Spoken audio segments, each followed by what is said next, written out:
Welcome to the Emotional Balance Sheet, the go-to podcast for parents with multiple kids, especially those with twins, triplets, or more, who are navigating the maze of modern family life and personal finance. Whether you're overwhelmed by education or retirement planning, parenting dilemmas, career transitions, or trying to define your purpose and plan, we're here to guide you with empathy, encouragement, and expertise.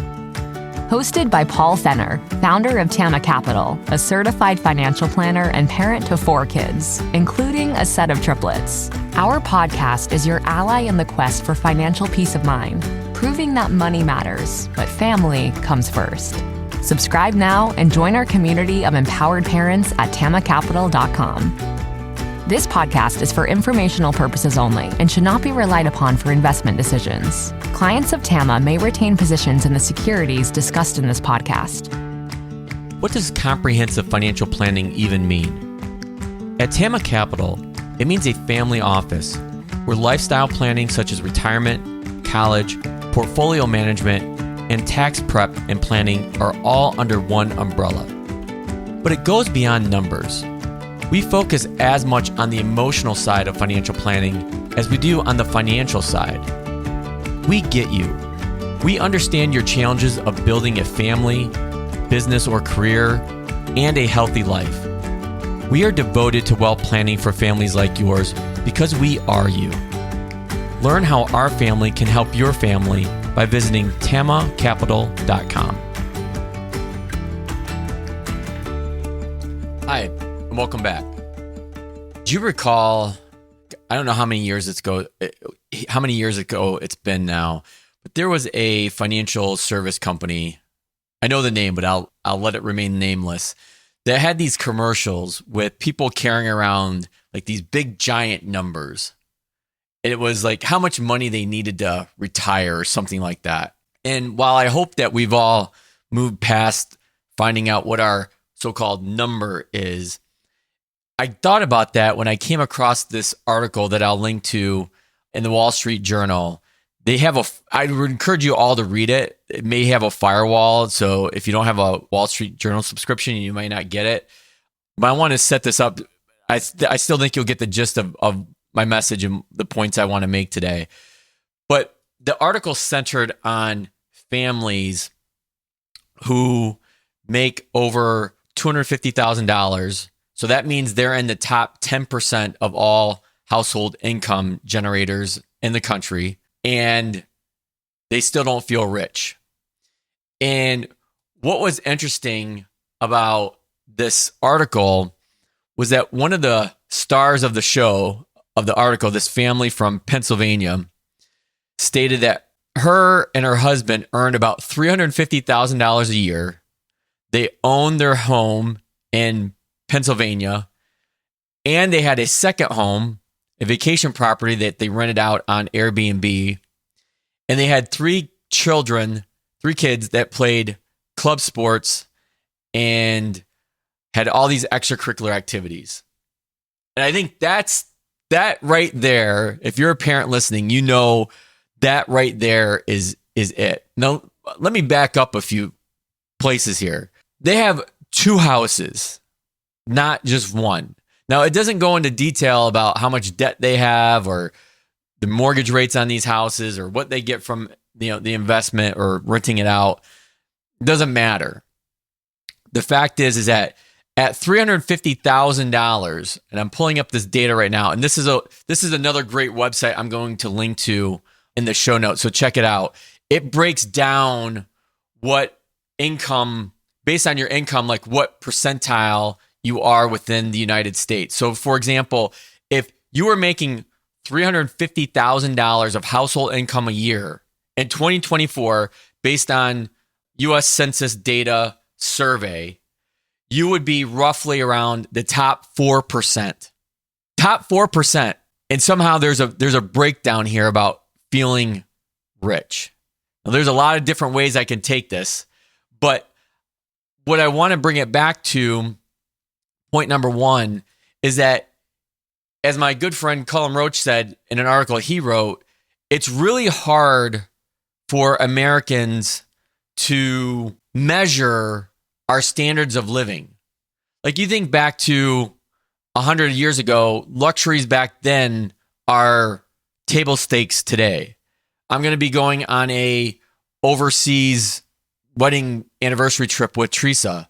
Like 50 years ago, that would not have been as convenient as it's going to be today. But yet I'm sure we're going to find something to probably complain about.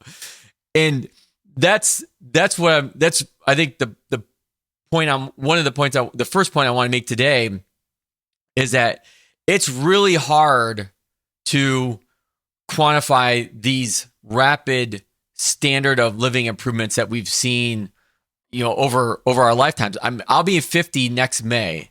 And if you go back to some stats, you'll see that, there was a greater percentage of the workforce that worked in agriculture, getting our food, making our products. I think I had a podcast about this probably a month or so ago, probably maybe 2 months ago, where I was talking about the tariffs and wanting to reshore manufacturing. Well, you know what? Companies are really good at optimizing and getting cost out.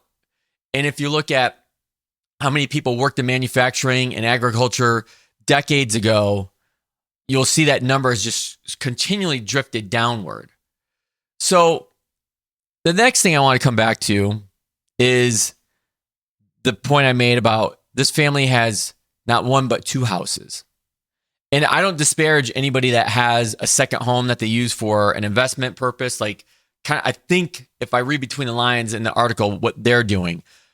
Full disclosure, Teresa and I have a second home that we rent out. Where it really gets to parents is these kids and the activities.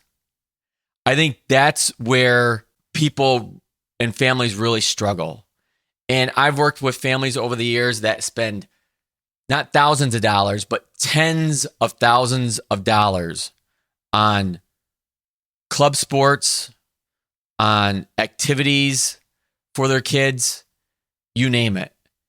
And I think that is what's really different from years ago when I grew up. And I don't want to be that old guy, like get off my lawn.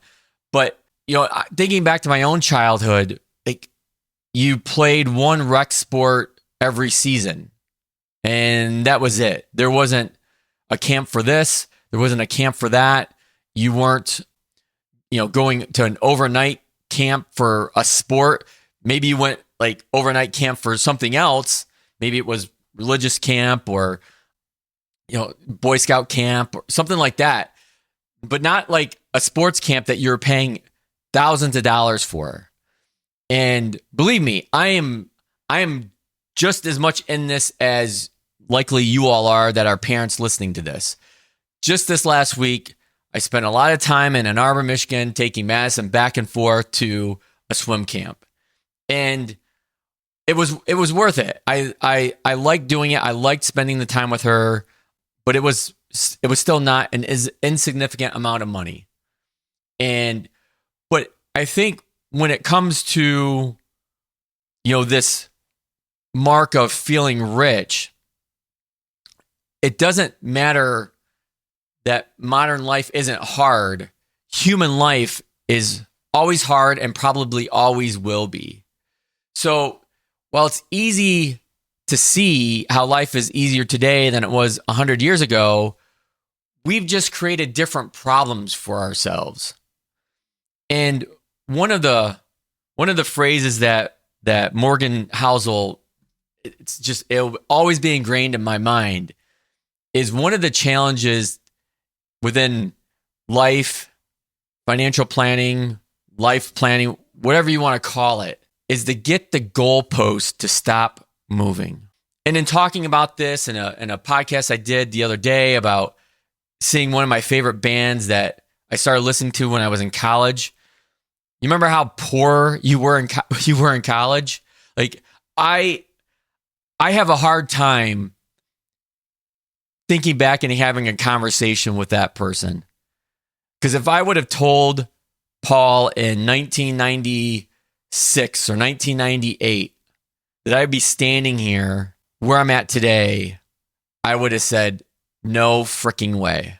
It was not That would have been like my wildest dreams, to be able to have this firm called Tama, to be able to live in the house that I do, to live in the community that I help to support. It's been an amazing journey, and one that I think I try not to take lightly. Every day I come in to work in this office and to help support not only my family, but the Tama families from a financial and lifestyle planning standpoint. But I think back to where I was then, and the maybe the dreams or aspirations, objectives I had then certainly do not line up to where I am today. And so I think we need to keep that in mind. As I've referenced before, Dan Sullivan, The Gap in the Game book, I'll link to that in the show notes too. In order to determine how much progress we've made, it's not about looking forward. It's about being able to look back to see where we started.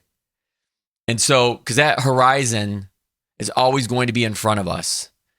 And as I pointed out, as Morgan's pointed out, the real key is to figure out how to stop the goalpost from moving, which in this day and age with social media, as we've talked about before, is much easier said than done. And again, as Colin put it in his article, it's human life is always hard, no matter what we have at our fingertips, and likely always will be, because we'll always end up coming up with problems for ourselves.